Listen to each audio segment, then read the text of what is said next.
ప్రపంచంలో కొన్ని విజయాలు స్టేడియాల్లో పుడతాయి, కొన్ని పెద్ద పెద్ద పాఠశాలల్లో పుడతాయి. కానీ మరికొన్ని విజయాలు పొలాల్లో పుడతాయి.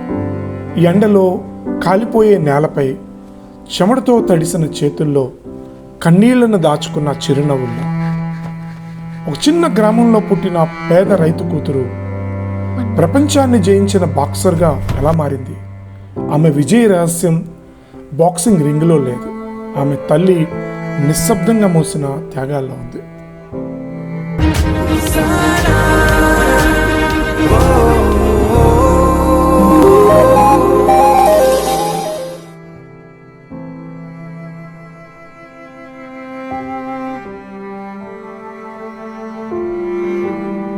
మణిపూర్లోని ఒక చిన్న గ్రామం. అక్కడ నివసించేది మాంగ్టే చుమ్నే ఇజాంగ్. ప్రపంచం తరువాత మేరీ కోమ్ అని పిలిచిన అమ్మాయి. వారి కుటుంబానికి డబ్బు లేదు, ఆస్తి లేదు, ఆడంబరాలు లేవు. ఉన్నది ఒక్కటే, వ్యవసాయం. కష్టపడి పనిచేసే చేతులు మరియు మంచి భవిష్యత్తుపై నమ్మకం. ప్రతి ఉదయం సూర్యుడు ఉదయించే లోపే ఆమె తల్లిదండ్రులు పొలాలకు వెళ్ళేవారు. భారీ బరువులు మోస్తూ, గాయపడిన చేతులతో, అలసిపోయిన శరీరాలతో. కానీ ఎప్పుడూ ఫిర్యాదు చేయలేదు. మేరీ తన తల్లిని చూస్తూ ఉండేది. ప్రతి అడుగులో నొప్పి కనిపించేది, ప్రతి బరువులో అలసట కనిపించేది. కానీ తన కూతురు చూసిన ప్రతిసారి ఆ తల్లి చిరునవ్వే నవ్వేది. ఒక రాత్రి చిన్న గుడిసెలో కిరోసిన్ దీపం వెలుగులో మేరీ గోడపై పడిన తన నీడతో బాక్సింగ్ ప్రాక్టీస్ చేస్తుంది. చేతిలో గ్లౌజులు లేవు, ముందు కోచు లేడు, పంచింగ్ బ్యాగు లేదు. ఉన్నది ఒక్కటే పెద్ద కళ. కానీ ఆ కళను చూసి గ్రామం నవ్వింది. ఆడపిల్ల బాక్సరా? బాక్సింగ్ అంటే అబ్బాయిల పని, అది నీ వల్ల కాదు. ప్రతి మాట మేరీ కళకు ఒక కొత్త అడ్డంకిగా మారింది. ఒకరోజు మేరీ, అమ్మా, బహుశా వాళ్ళు చెప్పింది నిజమేమో అని మెల్లగా చెప్పింది. ఆమె తల్లి ఆమె భుజంపై చేయి వేసి నవ్వుతూ ఒక మాట చెప్పింది. పోరాడే ధైర్యం నీ గుండెలో ఉంటే ప్రపంచం అనుమతి ఎందుకు కావాలి? ఆ ఒక్క మాట మేరీ జీవితాన్ని మార్చేసింది. కానీ కళలకు కూడా ఖర్చు ఉంటుంది. బాక్సింగ్ గ్లౌజులు కావాలి, షూస్ కావాలి, శిక్షణ కావాలి, మంచి ఆహారం కావాలి. వారి దగ్గర అవేవీ లేవు. అప్పుడు ఆ తల్లి మరో నిర్ణయం తీసుకుంది. పగలంతా పొలాల్లో పని, అది సరిపోలేదు. తన కూతురు కళ కోసం నిర్మాణ ప్రదేశంలో ఇటుకలు కూడా మోసింది. ఎండను తట్టుకుంది, నొప్పిని దాచుకుంది. ప్రతి అదనపు రూపాయి మేరీ భవిష్యత్తు కోసం దాచుకుంది. తన చేతుల గాయాలను తన కూతురికి ఎప్పుడూ చూపలేదు. ఎందుకంటే తాను మోసే బాధ తన కూతురు ఎప్పుడూ మోయకూడదని ఆమె కోరుకుంది. ఇక మేరీ ఉన్నదానితోనే సాధన మొదలుపెట్టింది.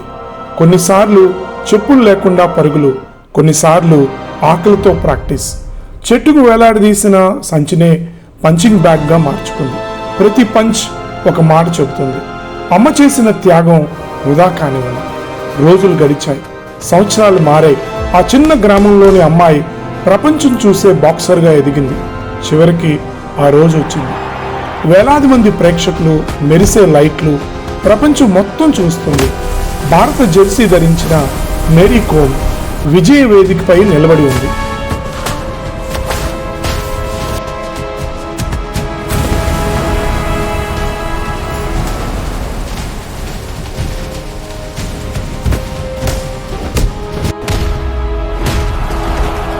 ఆమె మెడలో ఒక పతకం మెరుస్తుంది. ప్రపంచం ఆ ఛాంపియన్ను చూస్తుంది. కానీ మేరీ మాత్రం జనాల్లో ఒకరినే వెతుకుతుంది, తన తల్లిని. ఆమె చేతుల మీద ఉన్న గాయాలు ఈరోజు ఆ పథకం కంటే గొప్పవిగా కనిపించాయి. ఆ క్షణంలో ఆ విజయం మేరీది మాత్రమే కాదు, ఒక తల్లి నిశ్శబ్దంగా మోసిన ప్రతి బాధది, ప్రతి చెమట చుక్కది, ప్రతి త్యాగాన్ని. ఎందుకంటే మేరీ పథకం గెలవక ముందే ఆమె తల్లి తన కూతురి కలను తన భుజాలపై మోసింది. ప్రపంచం విజయాన్ని చూస్తుంది, కానీ ఆ విజయానికి పునాది వేసిన నిశ్శబ్ద త్యాగాలను చాలా అరుదుగా గుర్తిస్తుంది. ప్రతి విజేత వెనుక చప్పట్లు కొట్టని, వేదికపై నిలబడని ఒక వ్యక్తి ఉంటాడు. చాలాసార్లు ఆ వ్యక్తి ఒక తల్లే కావచ్చు, లేక తండ్రే కావచ్చు. రింగ్లో పోరాడింది మేరీ కోమ్, కానీ ఆ విజయానికి అసలైన బలం రింగ్ బయట నిశ్శబ్దంగా పోరాడిన ఆమె తల్లి. ఎందుకంటే ఒక తల్లి మోసిన త్యాగం ఒక బిడ్డ జీవితాన్ని మాత్రమే కాదు, ప్రపంచ చరిత్రను కూడా మార్చగలదు. ఈ షార్ట్ ఫిల్మ్ మేరీ కోమ్ ప్రారంభ జీవితాన్ని మరియు తల్లుల నిశ్శబ్ద త్యాగాలను స్ఫూర్తిగా తీసుకుని రూపొందించబడింది. కథను మరింత భావోద్వేగంగా చూపించేందుకు కొన్ని సంఘటనలు డ్రమటిక్గా రూపొందించబడ్డాయి. వీటిని పూర్తిగా చారిత్రక వాస్తవాలుగా భావించకండి. Thank you. Jesus loves you. God bless you all. Thanks for watching.